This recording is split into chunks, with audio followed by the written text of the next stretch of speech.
નમસ્કાર ખેડૂત મિત્રો, આજે વાત કરવાના છીએ આ વર્ષે જીરુના બજારમાં નવા જૂની થવાના એંધાણ દેખાય છે તેની. જો તમે ખેતીને લગતી તમામ માહિતીના વિડીયો મેળવવા માંગતા હોય તો અત્યારે જ સબસ્ક્રાઈબ લખેલું બટન દબાવી દો. જીરું એટલે રાતડી ભૂમિ ઉપર વધતું મસાલાની દાણાનું છોડ. ખાસ કરીને ગુજરાત અને રાજસ્થાનમાં તેનું ઉત્પાદન વધારે થાય છે.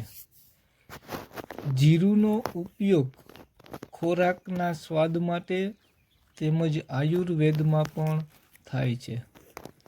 આપણો ભારત દેશ જીરુંનું મુખ્ય ઉત્પાદક અને નિકાસકારી દેશ છે.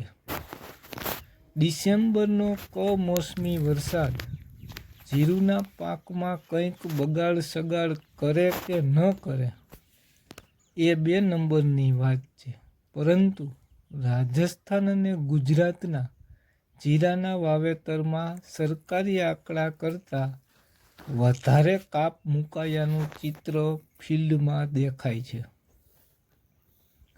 એક તો જીરાના નીચા ભાવ અને દિવાળી આસપાસના વરસાદથી જમીનમાં વધુ ભેજ સંગ્રહથી ખેડૂતોએ જીરાના વાવેતરમાં વધારે ખાંચો પાડ્યો છે. ગયા વર્ષના શિયાળુ વાવેતરમાંથી 95 લાખ બોરી જીરું પાયકાના આંકડા આપણી સામે છે. સામાન્ય રીતે 45 લાખ બોરીની નિકાસ અને દેશનો વપરાશ 45 લાખ બોરી ગણી શકાય. જીરું સસ્તું હોય એટલે થોડો વપરાશ વધે એ સત્ય હકીકત છે. જ્યારે જીરાના કેરી ફોરવર્ડમાં મતાંતરો છે. તેજીનો વર્ગ 20 લાખ બોરી કહે છે તો મંદી ઈચ્છતો વર્ગ 30 લાખ બોરીની વાતો કરે છે.